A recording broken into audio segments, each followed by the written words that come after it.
So 2023 is upon us. There's many of you out there that I know are tired of trading time for money, whether in corporate America or a small business owner, solopreneur, what have you, and you're ready to start investing in real estate. I'm going to give you the 10 things, the 10 pieces that you need to have in place if you want to have a successful goal at investing in real estate in 2023. All right. Make sure you click and subscribe, follow this channel. I'm going to give you all the pieces that you need 1 through 10, but you got to hang on to the end because I'm also going to give you a bonus. Okay. Now, number one, you want to go out and you want to start an LLC with an S Corp election. Okay. You want a limited liability company to insulate you from doing business personally, but then you also want the S Corp election because it's going to give you an additional tax incentive. All right. I'm not a certified CPA, but you need to go talk to your certified public accountant. If you don't have one, it's more important that now you get one because a tax practitioner would not be the person to be the most advantageous doing your taxes going forward because you are going to be a business owner investing in real estate. Okay. Number two, you want to get a business bank account to go along with that business that you started. Okay. This is very important. Not only do you want to get a business bank account, but you want to get a big box bank. Okay. Chase, Wells Fargo, Bank of America. And the reason is it's going to be a lot of puts and takes in your real estate business. Okay. Meaning you're going to have large sums of money that's going to be wired in and out, whether it be for renovations, purchases, or otherwise. And so you want banks that won't flag those type of sizable transactions. Okay. That could be an impediment in your business if you're dealing with a small local bank, what have you. Now, not to poo-poo on local banks and credit unions because they are important, because they see you as more of a person, not just a number. So a lot of times you can get lost in the shuffle at the bigger banks until you start to build up your book of business with them. At that point, they'll extend lines of credit, personal loans, and things of that nature. But until you get there, a smaller community bank will appreciate your business. So what I like to do, and even what I have my students do, is we will do our large transactions and puts and takes with the big box banks, but then put our revenue in the smaller community banks or the credit unions in that same business, right? Because they still value the business that you're doing with them. And again, they could extend car loans at very low interest rates, personal loans, business loans, lines of credit, etc. Okay, so that's a great strategy for you to have. Number three, you need to go out and find realtors. Okay, I advise all of our students in our program to contact 20 to 30 agents in whatever market that you want to go into. And it's important that you don't stop at one, or even worse, who doesn't know a realtor today, right? So most of you going to hear this and you're going to say, you know what, I already know my wife's cousin or my aunt, or let me tell you something.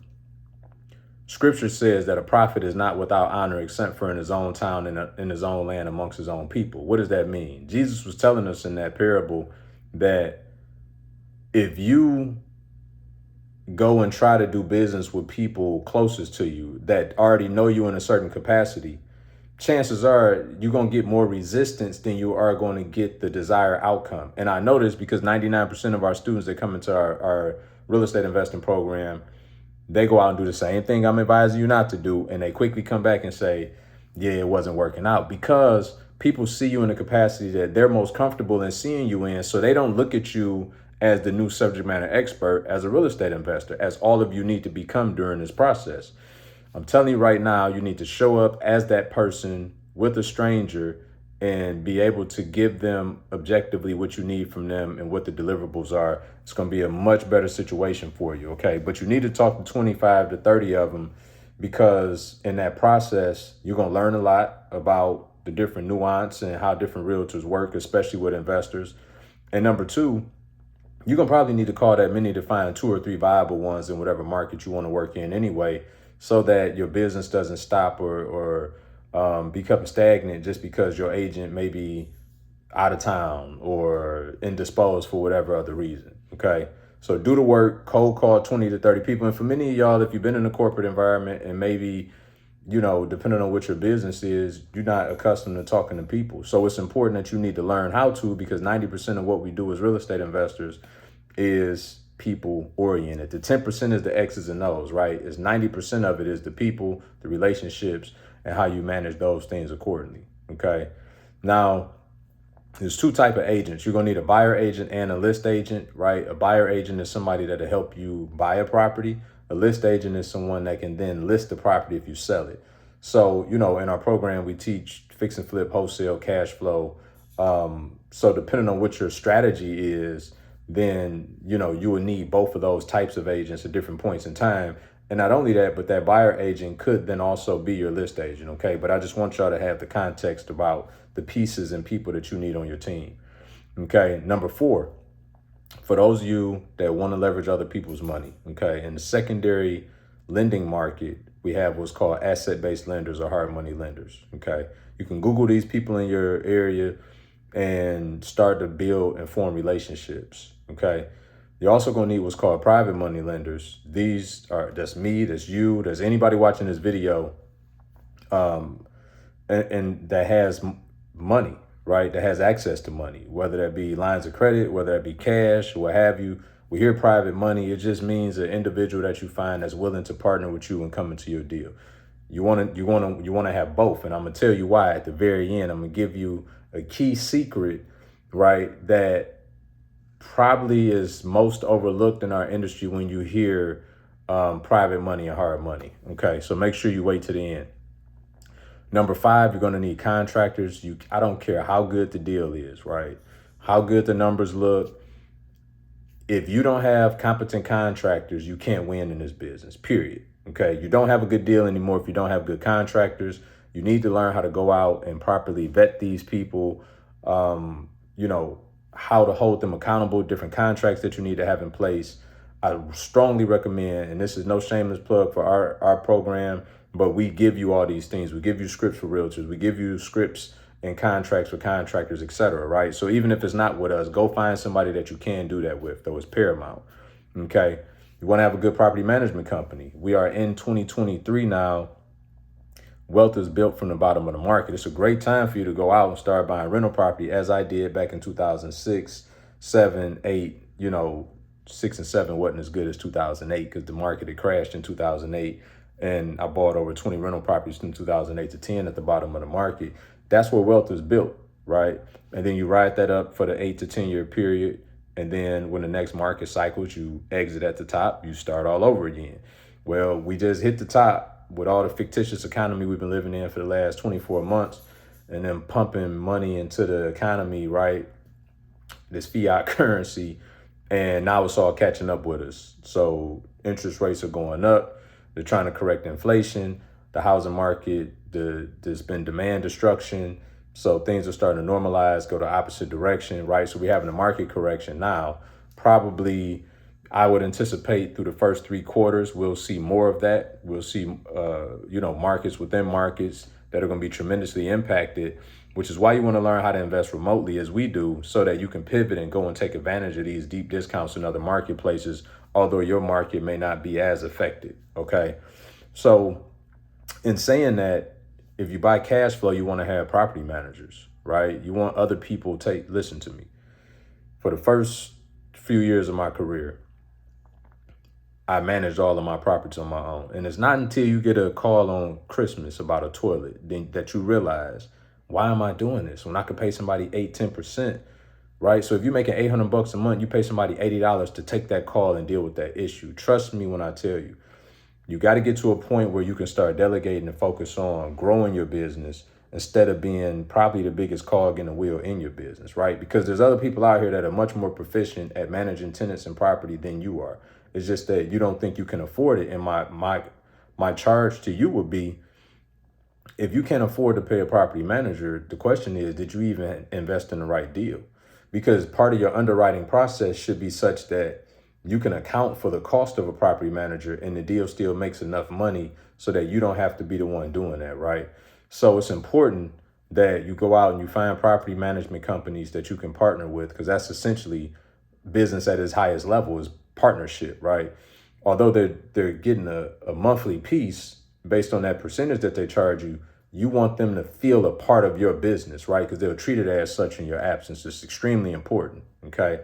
My next point, number 7, project managers, okay? These are people, I like to call them boots on the ground. So I live in Orlando. I invest in Detroit. I own over 100 apartment units up there. Done over 100 fix and flip wholesale deals in the last 16 years I've been investing. But Detroit has been one of my primary markets, although I've been here in Orlando for the last 12 years. My point in saying that is the reason I'm able to go into this market or that market, and the reason why we have students in 4 other countries that's able to invest in different parts of the states is because they also have project managers. These are people who replicate your efforts without you being there. So it's important, number one, that you go out and learn how to do this. Once you learn it, you can then give the acumen and the know-how to your project managers if you don't find one that's already a qualified project manager. But you can literally teach people how to be your project manager, but you have to first know what to teach them and download into them, and then how to set up systems and processes to safeguard you and them in those transactions, okay?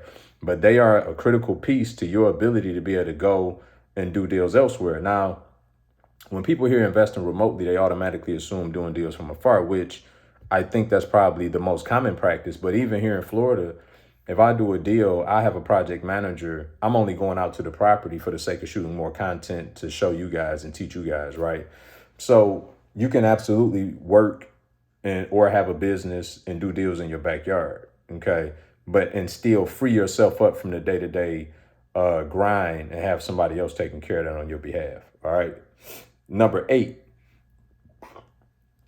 title companies. Okay, title companies in some states is going to be a closing attorney. Either way, they function the same. It's a third-party liaison that is non-biased in the transaction, that is there, and their sole purpose is to facilitate the closing of a transaction. Whether you're purchasing a property or selling it, they look up all the history on the title, make sure that you are getting a clean, unencumbered title, which means you can get a warranty deed or a specialty warranty deed, basically saying that nobody else after you buy this property is going to come after this property and be able to take it away. Okay, that's very important. So you want to do deals with the title company or a closing attorney, depending on what state you're in. All right, number 9, wholesalers. I know it's a negative connotation out there behind wholesaling, and rightly so in a lot of cases, to be honest, right? It's just a lot of bad people in the business. Probably 90% of them shouldn't be. But that good 10% can help you tremendously in growing your business, right? One year I bought, 60, 70 deals from one wholesaler, okay? So it's important to have them. What they are essentially, and people gonna hate me for saying this, but they're kind of like real estate agents without a license, right? They find you properties. They go and source deals. They send them to you and based on your criteria. So another thing that's important is obviously you need to learn and get clear on what your criteria is so that you can articulate that to both realtors and wholesalers, right? And so on the other side of that, if you ever wanted to be a wholesaler, which you absolutely have every right to as a business owner, you're essentially going out sourcing deals, and then you're a middleman in the deal, right?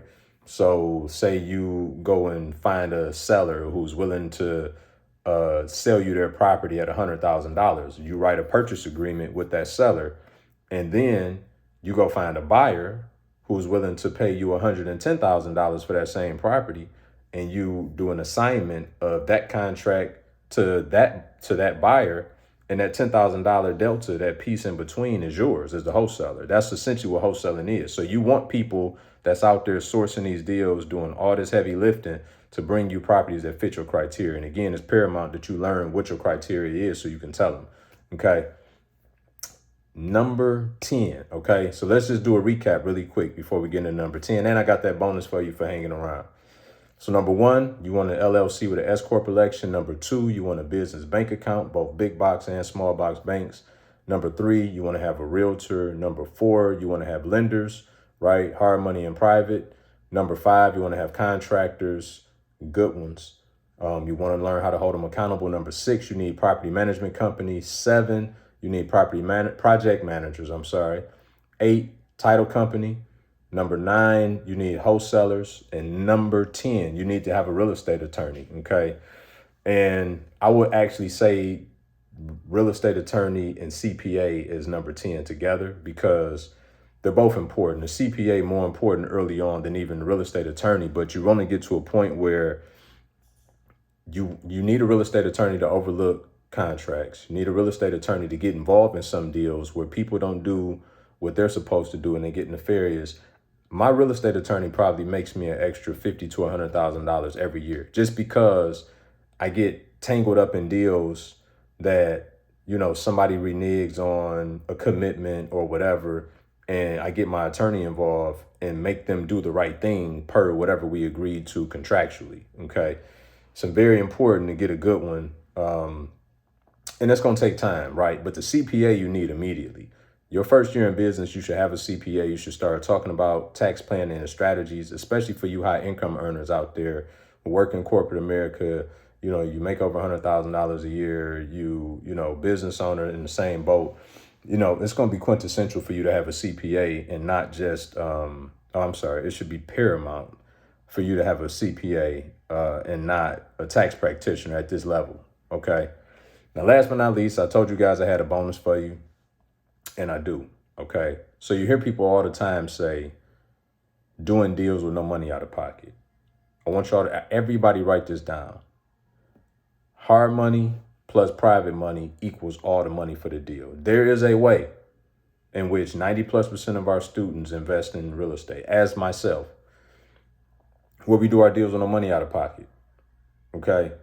And it comes from a combination of asset-based lending, which may give you, say, 80% of the deal. They'll cover 80% of your loan.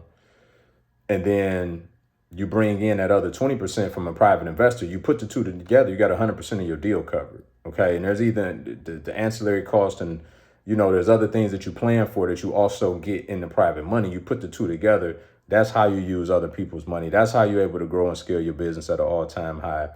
And, hopefully that brought some clarity, because I know you hear that all the time. It's like, well, how do you use other people's money? That's how. Now, there's an art to learning how to raise other people's money. You need to have the acumen and the know-how to articulate both from a documented perspective as well as from a conversation form to said investors, how you can get them a return on their investment and all the rest of it, which I'll take a deep dive in a different video for that. But that's the science, folks. You need these 10 pieces. Hard money plus private money equals all the money for the deal. If you found this video to be helpful, please just click the subscribe button and share this with a friend. Tell a friend to tell a friend. I'll see you guys in the next video.